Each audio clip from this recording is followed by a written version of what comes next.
बिहार में अभी कुछ ही महीनों में विधानसभा के चुनाव होने हैं और जिसको लेकर सियासत इस वक्त चरम पर है, तो वहीं चुनाव आयोग भी इसकी तैयारी में जुटा हुआ है। बिहार में इन दिनों मतदाता विशेष गहन पुनरीक्षण यानी कि SIR प्रक्रिया चल रही है, जिसके तहत अब भारतीय निर्वाचन आयोग ताजा आंकड़े भी जारी किए गए, जिससे काफी हलचल बिहार में मची हुई है।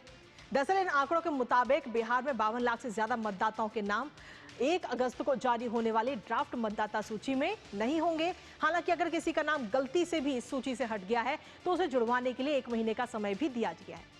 जहां एक तरफ ये आंकड़े सामने आए तो वहीं दूसरी तरफ बिहार विधानसभा से लेकर संसद भवन तक विपक्ष SIR के विरोध में प्रदर्शन कर रहा है।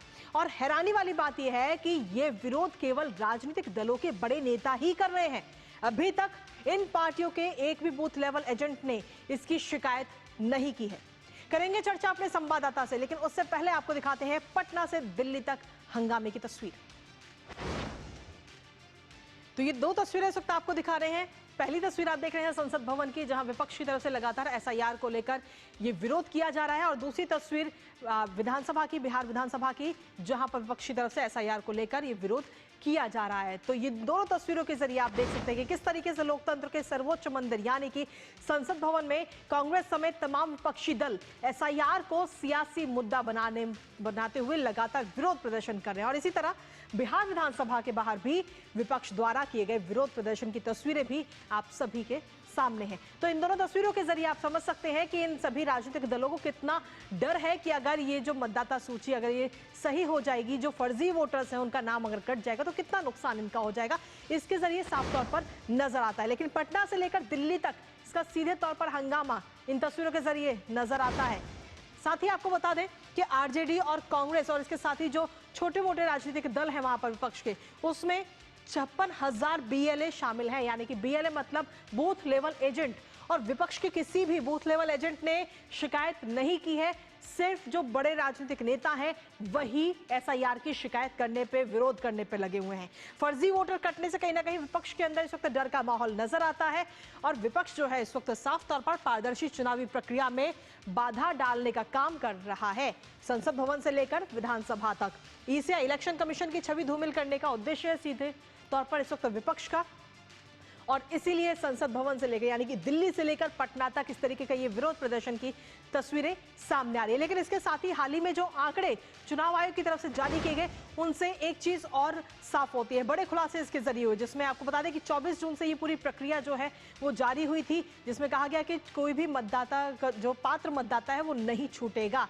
ये बात लगातार इलेक्शन कमीशन कह रहा है, और अभी तक अगर हम देखें तो 99% से ज्यादा मतदाताओं को कवर किया जा चुका है SIR के जरिए, उनसे बात करके और फॉर्म भरवा के। लेकिन इसके साथ ही इस SIR प्रक्रिया के जरिए कहीं ना कहीं फर्जी वोटिंग जो है उस पर आगे आने वाले समय में लगाम जरूर लगती हुई नजर आएगी, क्योंकि इसमें एक आंकड़ा सामने आया और बताया गया इलेक्शन कमीशन की तरफ से कि 1 लाख मतदाताओं का कोई पता नहीं चला है, जिनमें से अगर हम देखें तो 21 लाख से ज्यादा मतदाताओं जिनका निधन हो चुका है और उनका नाम अभी भी वोटर लिस्ट में है, तो उनका नाम कटना तय है। इसके साथ ही 31.5 लाख से ज्यादा मतदाता ऐसे हैं जो कि पलायन कर चुके हैं, यानी कि अपना घर छोड़ के दूसरी जगह शिफ्ट हो चुके हैं। इसके अलावा 7 लाख वोटर से ज्यादा ऐसे लोग हैं, ऐसे वोटर्स हैं जो एक से ज्यादा जगहों पर पंजीकृत है, तो उनका नाम भी कटना एकदम तय है। तो ऐसे में इन सभी के नाम कट जाएंगे और फर्जी वोटर जो है वो एकदम साफ हो जाएंगे। मतदाता सूची का जो पूरा मसूदा है, जो पूरा ड्राफ्ट है, वो 1 अगस्त को प्रकाशित होगा, और अगर गलती से किसी पात्र मतदाता का नाम इसमें छूट जाता है तो उसके पास में भी 1 महीने का वक्त होगा, यानी कि 1 अगस्त से लेकर 1 सितंबर तक वो अपनी जो अनुरोध है, जो शिकायत है, वो दर्ज करा सकता है और अपना नाम जुड़वा सकता है। हमारे साथ हमारे सहयोगी कुमार आलोक इस वक्त जुड़ रहे हैं पटना से, सीधा उन्हीं का रुख करेंगे। कुमार आलोक, सीधे तौर पर हम देखें तो बिहार का जो मुद्दा है इस वक्त SIR का, वो सिर्फ बिहार नहीं बल्कि दिल्ली में भी गूंजता हुआ नजर आ रहा है, और सिर्फ एक इसी मुद्दे की वजह से संसद भवन भी सुचारू रूप से सदन जो है नहीं चल पा रहा है।